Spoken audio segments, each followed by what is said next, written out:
슬기로운 라디오 생활 2부에서는 건강, 세금, 자동차, 부동산, 노동 분쟁까지 생활 속 궁금증과 상식들을 속 시원하게 풀어보는 상담실이 마련됩니다.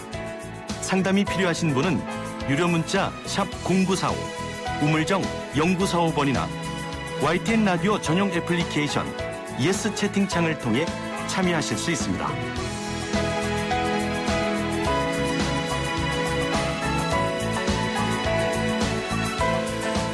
네, 매일매일 각 분야 전문가들과 함께 생활 속 다양한 궁금증 해결해 봅니다. 자, 오늘부터 자동차 보험에 가입하는 분들은 음주운전으로 사고를 내거나 뺑소니 사고를 일으키면 자동차 보험에 가입하고 있다 하더라도 최대 1억 5천만 원의 자기 부담금을 납부하도록 자동차 보험 약관이 개정됐습니다. 또 지난 4월 1일자로 생명보험 약관이 개정돼 그 이후 생명보험에 가입한 분들은 코로나19 외에도 여러 감염병에 대해 분쟁 없이 재해 관련 보험금을 받을 수 있다고 합니다. 자, 이렇게 보험 약관의 중요한 부분들이 많이 개정됐는데요. 오늘은 자동차 보험과 생명보험 약관에서 개정된 부분에 대해 자세한 이야기 나눠보도록 하겠습니다. 자, 오늘의 주제와 함께 보험과 관련된 궁금증 뭐든지 질문 보내주시길 바랍니다. 자, 이 시간 문자 상담 굉장히 많이 들어오니까요. 선착순으로 진행됩니다. 빨리 보내주시고요. 우물정 0945, 샵 0945, 단문 50원, 장문 100원의 정보 이용료가 있는 문자 메시지 활용하셔도 되고요. 스마트폰 사용하시는 분들은 YTN 라디오 애플리케이션 이용하시면 됩니다. 자, 그럼 본격적으로 궁금증 해결해줄 전문가 모셔보죠. 보험약관교실 Y의 윤용찬 대표와 함께합니다. 안녕하세요. 네, 안녕하세요. 예, 어떻게 지내셨나요? 요즘은 일부러 산도 안 가고 예. 집에서만 콕 박혀서 지냈습니다. 워낙 또 제주를 사랑하시는 분인데 제주도 안 간 지가 꽤 되셨겠네요. 사랑하는 만큼 더 아끼려고 아직 참고 있습니다. 예. 네. 언제쯤 뭐 계획이 있으십니까? 계획도 아직 안 세웠습니다. 예, 알겠습니다. 네. 자, 자동차 보험 약관은 어떤 부분이 개정이 된 겁니까? 이 개정된 부분 좀 설명을 드리려면 자동차 보험의 구조를 잠깐만 좀 말씀드려야 되는데요. 예. 자동차 보험은 크게 의무보험과 임의보험으로 나누어져 있습니다. 예. 그 두 개가 같이 구성되는 경우가 많죠. 그래서 자동차를 운전하려면 반드시 가입해야 되는 보험이 의무보험입니다. 예. 그래서 이 보험에 가입하면 운전하다가 만약에 인명사고를 냈다. 그런 경우 최대 1억 5천만 원까지 운전자를 대신해서 자동차 보험회사가 이제 피해자에게 배상을 해주는 거죠. 예. 그리고 그 사고로 뭐 타인의 자동차나 뭐 물건에 손해를 입힌 경우라면 최대 2천만 원까지도 배상을 해주는 보험이 의무보험입니다. 이 보험이 가입되어 있어야지만 우리나라 사람들이 이제 운전을 할 수 있는 거죠. 예. 그런데 임의보험은 방금 말씀드린 이 의무보험과는 달리 반드시 가입해야 될 의무는 없어요. 예. 하지만 대부분의 사람들은 자동차 보험 가입할 때 이 임의보험도 가입을 합니다. 왜냐하면 의무보험만으로는 배상금이 충분하지 않는 사고도 많기 때문이죠. 예. 그래서 자동차 사고로 배상해줘야 될 금액이 만약에 의무보험의 한도 아까 1억 5천 말씀드리고 2천만 원 말씀드렸는데 예. 그걸 초과하는 부분이 생기면 그 부분에 대해서 배상해주기 위해서 임의보험을 또 가입하는 거죠. 예. 이번에 자동차 보험 약관이 개정된 부분은 바로 이 임의보험 부분입니다. 일단은 아무래도 사람 심리가 불안하니까 임의보험은 많이들 가입하고 계신데 그럼 오늘 이야기는 이 자동차 보험 중에서도 임의보험 부분이 개정이 된 거고요. 맞습니다. 예, 구체적으로 어떤 부분이 개정이 된 겁니까? 예, 그 의무보험 가입했더라도 만약에 자동차 사고로 인명 피해를 냈다면 예. 모든 배상금을 보험회사가 부담하는 것이 아니라 그중 최대 300만 원은 사고를 낸 사람이 부담하게 되어 있어요. 예. 의무보험에 가입했다 하더라도요. 예. 그리고 상대방 차량이나 물건에 손해를 끼쳤다면 100만 원까지는 사고를 일으킨 사람이 이제 배상금을 부담하게 되어 있는데요. 이것을 사고 부담금이라고 합니다. 예. 그런데 이런 의무보험과는 달리 임의보험에는 그동안 사고 부담금이 없었습니다. 예. 그러니까 사고를 일으켜도 운전자가 얼마를 부담해야 되는 내용이 없는 거죠. 보험에 가입돼 있다면 없다. 그렇죠. 예, 그렇죠. 예.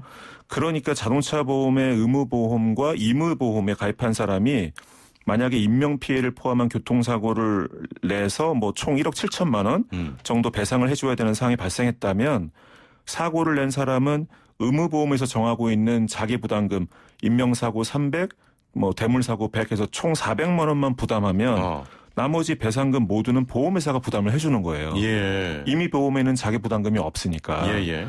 그런데 이번 자동차 보험 개정이 되면서 약관이 개정되면서 임의보험에도 음주운전 사고나 뺑소니 사고에 대해서만큼은 자기 부담금이 발생하게 됐고요. 예. 대인 사고는 최대 1억 원, 대물 사고는 최대 5천만 원의 자기 부담금이 발생하게 됩니다. 이 자동차 보험에 가입하는 목적이 좀 예기치 않은 자동차 사고가 발생했을 때 나 대신에 보험회사가 배상하라고 가입하는 거 아닙니까? 자기 부담금을 1억 5천만 원이나 내야 한다는 건 좀 너무 많은 것 같습니다. 좀 큰 금액이죠. 예. 그래서 많은 분들이 좀 우려하시는 경우가 있는 것 같은데요. 예. 그런데 이제 모든 자동차 사고에 대해서 그렇게 자기 부담금을 1억 5천만 원이나 부과한다 그런 게 아니고요. 아까 말씀드렸다시피 음주운전 사고나 뺑소니 사고에 대해서만 이렇게 이제 자기 부담금을 적용하는 게 되는 겁니다. 그러니까 음주운전이나 뺑소니 사고를 일으키지 않는다면 전혀 걱정하실 부분이 아닌 거죠. 예, 다른 부분은 그럼 이전과 동일한 거죠? 맞습니다. 음주와 뺑소니만? 예, 그렇습니다. 예. 그래서 자동차 보험은 아무래도 다른 보험도 마찬가지입니다만 예상하지 못한 사고를 보상해주거나 배상해주기 위해 가입하는 것인데요. 예. 아무래도 음주운전 사고나 뺑소니 사고는 그런 예상하지 못한 사고다 이렇게 보지 않는 거죠. 그러니까 운전자들에게도 더 많은 경각심을 갖게 하기 위한 그런 약관 개정이라고 좀 보여집니다. 예. 그래도 일부에서는 이런 임의보험 자기 부담금 신설 자체가 자동차 보험을 판매하는 보험회사들만 배를 불려주는 거 아니냐 이런 생각 갖고 계신 분들도 계신데 어떻게 보십니까? 그런 생각 충분히 하실 수 있고요. 예. 그런데 자동차 보험은 1년에 한 번씩 갱신을 하잖아요. 예. 그때 이제 개인의 사고 이력이 많고 적음 또는 자동차 보험에 가입한 전체 가입자들이 사고를 얼마나 내서 보험회사로부터 보험금을 얼마나 받았느냐 이런 것들을 충분히 감안해서 보험료가 인상되기도 하고 때로는 인하되기도 하거든요. 그런데 금감원은 이번에 그 임의보험에서도 사고 부담금을 도입하는 이런 어떤 제도 변화로 인해서 음주운전 사고로 인한 보험금 지급이 연간 한 700억 원 줄어들 것으로 추정하고 있습니다. 아, 그렇군요. 예, 그렇게 되면 약 0.5%의 자동차 보험료 인하 효과도 생길 거거든요. 금감원 추정에 의하면요. 그렇다면 음주운전 사고나 뺑소니 사고를 일으키지 않는 대부분의 선량한 운전자분들은 자동차 보험료 인하라는 혜택도 같이 얻을 수 있는 거기 때문에 무조건 이번 약관 개정이 보험회사만 배를 불려주는 것 아니냐 이렇게 보기는 좀 어려울 것 같고요.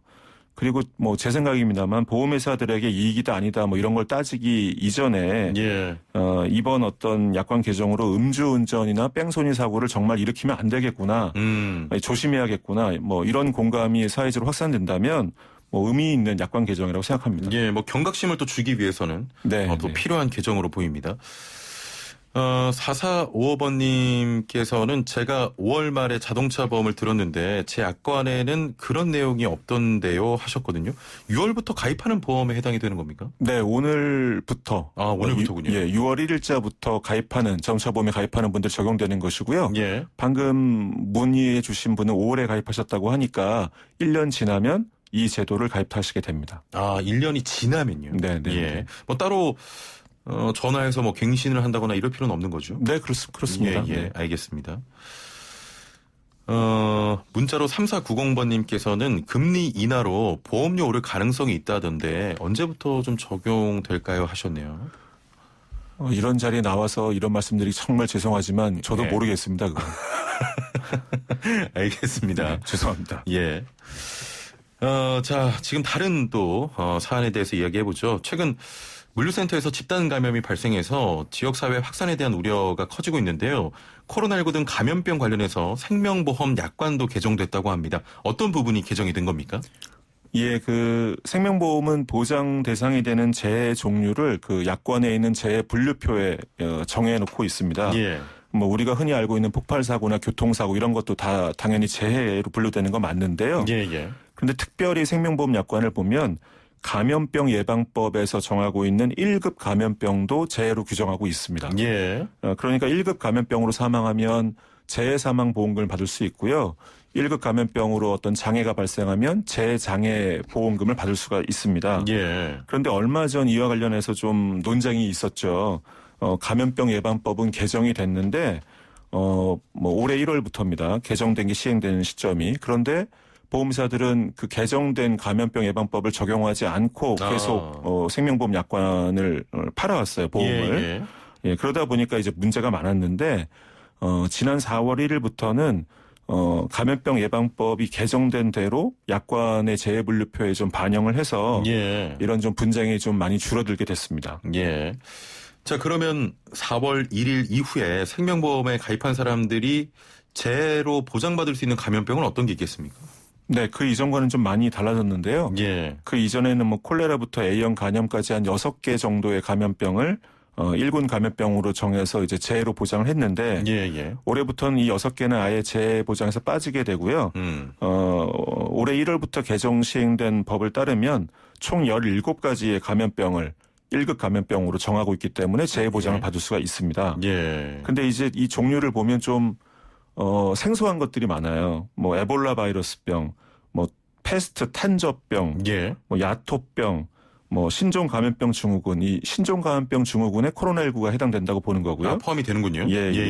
그리고 사스, 메르스, 동물 인플루엔자 인체 감염증, 여기에 이제 조류독감도 들어갈 수 있습니다. 그리고 우리가 예전에 말하던 신종 플루라고 하던 신종 인플루엔자, 디프테리아 뭐 이런 거 다 해서 한 17가지 정도가 됩니다.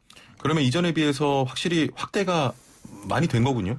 확대는 됐으나 과거의 6개의 감염병은 재해 보장에서 빠지는 거죠. 콜레라, 뭐 장티푸스, 파라티푸스, 세균성 이질, 장출혈성 대장균 감염증, A형 간염 이렇게 6개의 감염병은 재해 보장에서 빠지게 되는 겁니다. 그러면 지금 소개해 주신 약관 개정 이후의 병들은 좀 생소한 게 많은데 이전 게 더 좋겠습니까? 유불리를 따지기는 좀 어렵습니다만 아무래도 현재 저희 사회에서는 뭐 메르스나 사스나 코로나19처럼 코로나로 인한 어떤 감염병이 굉장히 좀 확산되는 추세니까 그런 것들을 재보장 받을 수 있다라는 관점에서는 바뀐 약관이 훨씬 더 좋을 것 같고요.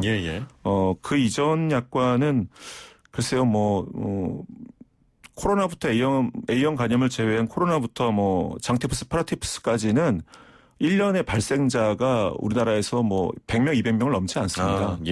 크게 걱정하실 부분은 아닌 것 같습니다. 자, 좀 헷갈려 하시는 분들을 위해서 얘기를 좀 정리하자면 어쨌든 앞으로 코로나19 외에도 사스나 메르스 그리고 새롭게 발생하는 감염병 증후군에 대해서도 생명보험 가입자들은 재해로 보장받을 수 있다. 이런 이야기인 거죠? 금감원과 보험회사들은 그런 취지로 약관을 개정한 것 같은데요. 그런데 약간 아직 부족한 부분이 있습니다. 사스나 메르스 때문인데요. 이게 왜 그러냐면 생명보험 재해분류표에서는 재해로 보장하지 않는 질병을 약관에 정하고 있는데 그게 질병분류 코드상 U 코드, 뭐 A부터 Z까지 했을 때 그 중간에 들어가는 U 코드는 재해 보장에서 제외한다고 명시하고 있습니다. 문제는 사스의 질병 코드가 U04번이고요. 메르스가 U19번입니다. 그러니까 보장 대상에서 제외하는 재해 항목에 포함돼 버리는 거죠. 물론 뭐 지금 생명보험회사들은 코로나19도 질병 코드가 U07.1인데도 재해로 보장하겠다고 발표를 한 거 보면 나머지도 그럴 가능성이 크지만 어쨌든 코로나19에 대해서만 재해 보장하겠다고 말한 것이지 사스나 메르스도 그렇게 하겠다 이렇게 입장 발표한 건 아니라서 아직 약간의 분쟁의 불씨는 남아있다고 좀 판단됩니다. 조금 논란이 되겠네요. 알겠습니다.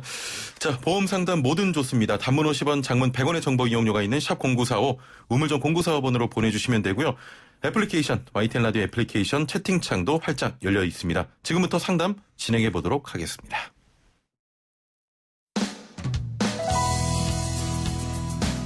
슬기로운 라디오 생활 2부에서는 건강, 세금, 자동차, 부동산, 노동 분쟁까지 생활 속 궁금증과 상식들을 속 시원하게 풀어보는 상담실이 마련됩니다. 상담이 필요하신 분은 유료 문자 샵 0945, 우물정 0945번이나 YTN 라디오 전용 애플리케이션 예스 채팅창을 통해 참여하실 수 있습니다.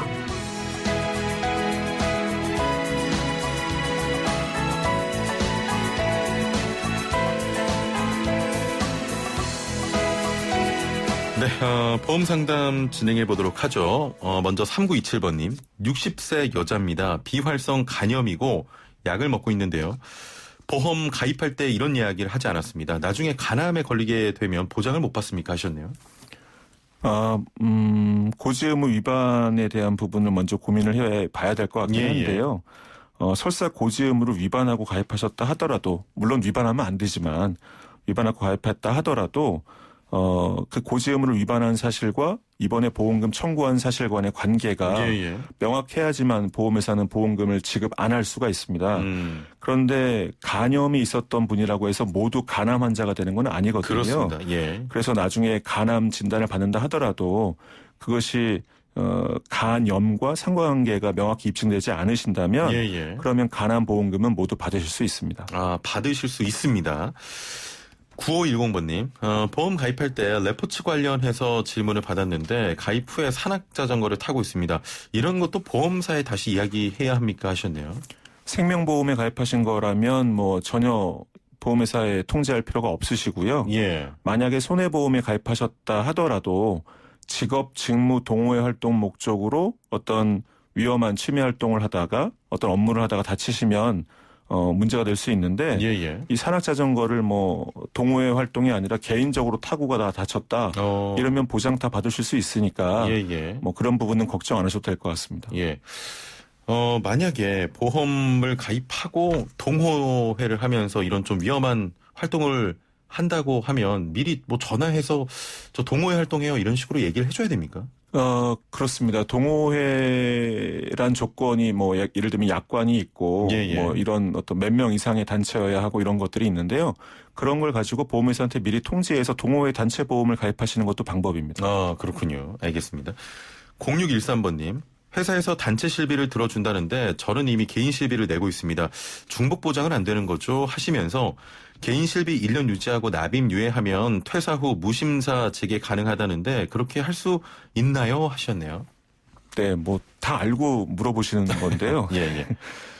중복 보장은 안 되지만 한도가 커집니다. 예를 들면 뭐 요즘 실손 의료비는 대부분 5천만 원 한도 안에서 입원 의료비를 보상받는데요. 단체 실비도 5천만 원 보상이고 개인 실비도 5천만 원이다. 근데 내가 한 병원비가 2천만 원 발생했다. 그럼 두 회사에서 2천만 원은 안 줘요. 합쳐서 이제 뭐 2천만 원. 그렇죠. 그렇게 줄 수 있는 거죠. 하지만 병원비가 한 7천만 원 나왔다. 그럼 보상 한도가 1억으로 커지기 때문에 그 부분은 보상받을 수가 있습니다. 그리고 개인 실비를 유지하시다가 납입 유예를 하고 퇴사 후에 납입 유예하는 동안은 이제 단체 실비로 유지를 하고 퇴사 후에 개인 실비를 재개 가능하냐? 재개 가능하도록 제도가 개선됐습니다. 그렇군요. 그럼 회사에서 단체 실손보험이 있으면 개인이 가입한 실손보험은 당장은 납입 유예를 하는 게 좀 유리하겠네요. 네, 그러셔도 되고요. 납입 유예를 안 하시면 보장 한도는 커지니까 그런 부분 활용하실 수도 있고요. 알겠습니다. 0309번님, 지난달에 병원 가서 재검사 받은 게 있어서 지금은 간편보험 하나 들 수 있다는데요. 제가 만으로 30살이 안 돼서 1년 후엔 어린이 보험으로 가입하면 좋다고 하는데 간편보험을 들지 1년 뒤에 고지 의무 없어졌을 때 어린이 보험으로 가입할지 고민입니다. 지금 간편보험 들었다가 1년 뒤에 어린이 보험으로 재가입하는 건 낭비일까요? 하셨네요. 지금 간편보험을 가입하셨다가 1년 뒤에 어린이 보험으로 재가입하면 간편보험 깨야 되는 거니까 낭비 아니냐 말씀하시는 건데 질문 주신 선생님의 건강보다 낭비가 되는 건 없습니다. 저라면 그렇게 하겠습니다. 알겠습니다. 아주 간단 명료하게 말씀해 주셨는데요. 애플리케이션을 이지환님인데 서울시 안전보험 사고 났을 때 지자체에서 신고하면 되나요? 하셨거든요. 네, 뭐 그 안전보험 관련해서 해당 보험회사에 연락하셔도 되고 지자체에 연락하셔도 되는 걸로 알고 있습니다. 알겠습니다. 자, 오늘 말씀은 여기까지 들어야 되겠네요. 감사합니다. 네, 감사합니다. 네, 지금까지 보험약관교실 Y의 윤용찬 대표와 함께했습니다. 자, 6월의 첫날 오늘은 서울은 잠시 더위가 쉬어가겠습니다. 한낮에 서울 기온은 24도에 머물면서 어제보다 4도 가량 낮겠는데요. 반면 대구는 29도까지 오르는 등 더위가 이어진다고 합니다. 여름 대비 잘하시고요. 내일은 또 곳곳에 비가 온다고 하네요. 이어지는 기상정보 들으시고 꼼꼼히 확인하시길 바랍니다. 슬기로운 라디오 생활 마칩니다. 내일 뵙죠. 최영진이었습니다. 고맙습니다.